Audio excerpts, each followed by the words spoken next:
Jangan-jangan si Aep ini pelakunya. Kok dia bisa tahu persis? Nah, ini saya curiga besar. Mudah-mudahan Aepnya nggak lari.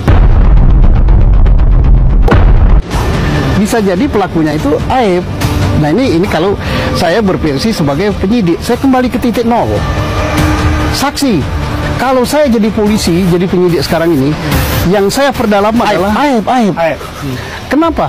Adanya nama 11 nama itu berasal dari berita acara Rudiana. Rudiana tidak ada di TKP. Rudiana dari mana? Pasti dari Aep. Sama siapa lagi satu? Dede. Ya. Sama satu lagi Mel-Mel. Ini yang harus diperiksa. Rudiana diperdalam, dari mana dapat nama 11 ini? Karena ada di berita acara Rudiana.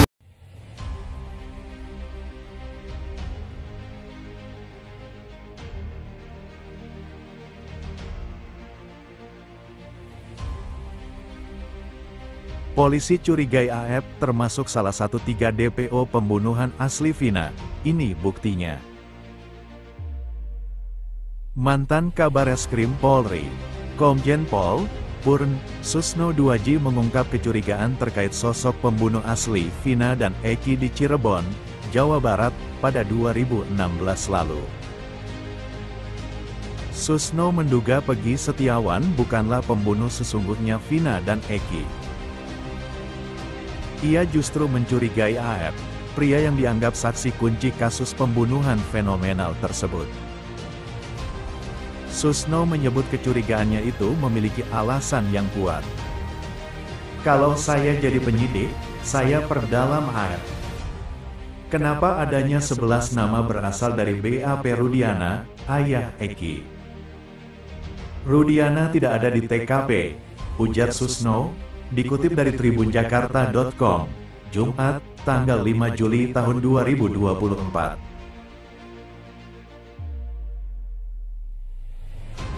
Susno menduga, Aep lah yang memunculkan nama-nama yang kini menjadi terpidana kasus Vina Cirebon. Nama-nama tersebut lantas disebutkan oleh Ibtu Rudiana di hadapan penyidik.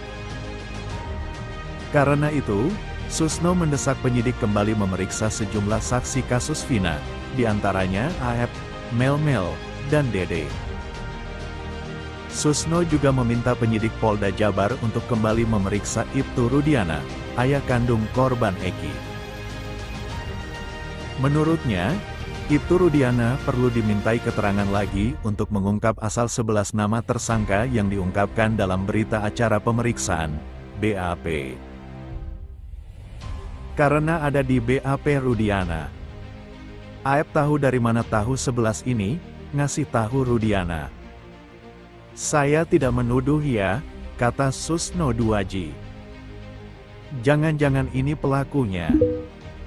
Jangan-jangan si Aep pelakunya kok dia bisa tahu persis. Saya curiga besar mudah-mudahan gak lari, bisa jadi Aep pelakunya, sambung Susno. Selain itu, Susno juga menilai penyidik harus mengulangi kembali penyelidikan kasus ini. Satu di antaranya, dengan membuka rekaman CCTV di sekitar lokasi tewasnya Vina dan Eki. Ia juga menyinggung ponsel Vina dan Eki yang sudah diamankan penyidik. HP bisa berbicara, CCTV akan berbicara, ada sekian CCTV disita, kenapa gak dibuka, katanya. Kenapa enggak diperdalam Aep yang tahu persis jangan-jangan Aep ini pelaku, sambungnya. Jelang putusan pra-peradilan Peggy. Sidang putusan pra-peradilan Peggy bakal digelar di Pengadilan Negeri, PN, Bandung, Senin, tanggal 8 Juli tahun 2024. Jelang dibacakannya putusan pra-peradilan, kuasa hukum Peggy, Sugiyarti Iriani berharap Hakim Tunggal Eman Sulaiman akan memberi putusan yang objektif dan adil. Semoga hakim bakal hati-hati dan memberi putusan yang objektif. Kami harapkan apa yang dikatakan hakim bisa sesuai harapan kami. Kalau memang ada pelakunya, Tolonglah jangan memaksakan ke orang yang tak bersalah untuk dihukum mati, kata Sugianti. Dikutip dari tribunjabar.id. Apa 6 CCTV yang sudah disita itu tidak dibuka? Handphone sampai hari ini tidak dibuka. Padahal handphone itu bisa ngomong. CCTV tidak dibuka sampai hari ini. Lah, aneh bin ajaibnya, Pak Jaksa menerima saja. Lebih hebat lagi, Pak Hakim manut saja, diputus, padahal perkara ini ancaman hukumannya mati. Dan dia berani menjatuhkan hukuman seumur hidup. Di mana Pak Hakim ini? Mudah-mudahan dengar acara ini Pak Karni. Siapa hakimnya? Siapa hakim anggota? Dosa Anda kalau ini ternyata tidak benar. Kemudian hakim banding, gitu juga, mantuk-mantuk diputus juga. Hakim kasasi Sami Mawon, tolong Komisi Yudisial awasi ini hakim. Komisi Kejaksaan, awasi itu kejaksaan. Ini pil pahit, nggak enak didengar, tapi demi kebaikan bangsa ini jangan memuji-muji institusi saya. Jangan. Saya sama Pak Bini marah. Kalau salah, katakan salah. Kalau benar, katakan benar. Kalau salah, apa salahnya? Perbaiki. Itu bentuk kecintaan. Kapolri sendiri sudah mengatakan, sahabat saya adalah orang yang berani mengkritik Polri. Jadi bukan orang yang berani memuja-muja. Pujaan itu racun. Nah, mari kita lihat sekarang sedang berjalan pada penyidikan. Yang dipersoalkan adalah apakah Peggy Perong itu adalah Peggy ini? Apakah DPO itu adalah Peggy ini? Kan gampang. Tinggal minta aja kepada Polri mana DPO yang dibuat. Kan DPO itu telah disebarkan kepada kesatuan Polri seluruh Indonesia. Kalau diduga dia akan lari ke luar negeri, disebarkan ke seluruh dunia lewat Interpol. Minta itu. Tertulisnya namanya siapa? Peggy Setiawan, aliasnya siapa? Tanggal lahir berapa? Tempat lahirnya di mana? Nama orang tuanya siapa? Rumus sidik jarinya gimana? Kemudian pekerjaannya apa? Nah, itu dicocokkan dengan Peggy yang ketangkap sekarang. BIN-nya siapa? Cocok nggak? Sidik jarinya cocok nggak? Fotonya cocok nggak? Kenapa harus berdebat-debat sekali kan? Tinggal nyocokkan itu. Kalau itu nggak cocok, namanya lain, tanggal lahir lain, kemudian pekerjaannya lain, nama orang tua lain, alamat lain, ya bukan dong, nggak ada orang. Kalau nama sama, Pak Saur ini banyak nama sama, apalagi di Medan, tapi tanggal lahirnya beda, pekerjaannya beda. Ada Saur dokter, ada Saur dukun, ada Saur juga yang pengacara hebat. Nah, alamatnya, orang tuanya. Nah, begitu cara nyarinya. Kenapa kita ini kadang-kadang suka membuat sulit yang gampang? Lah, kalau sudah nggak cocok gitu ya berarti salah.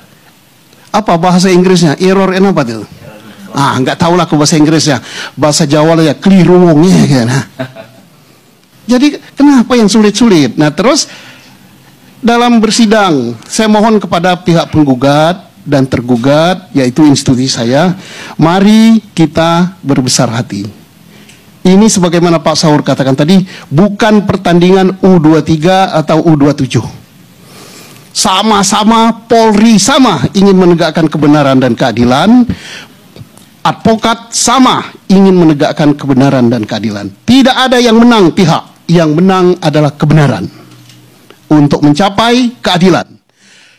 Polri misalnya kalah tanda petik, berarti Polri harus senang hati.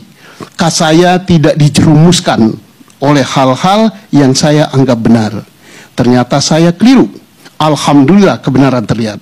Kalaupun menang, Polri jangan berbangga menepuk dada. Saya sudah menang. Tidak, yang menang adalah pekerjaan Anda. Anda telah bekerja dengan baik.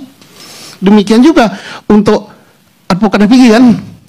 Berarti Kalau menang pun jangan mengatakan Polri sudah kalah. Oh enggak, banyak pra-peradilan dimenangkan oleh Polri. Tetapi yang menang adalah kebenaran.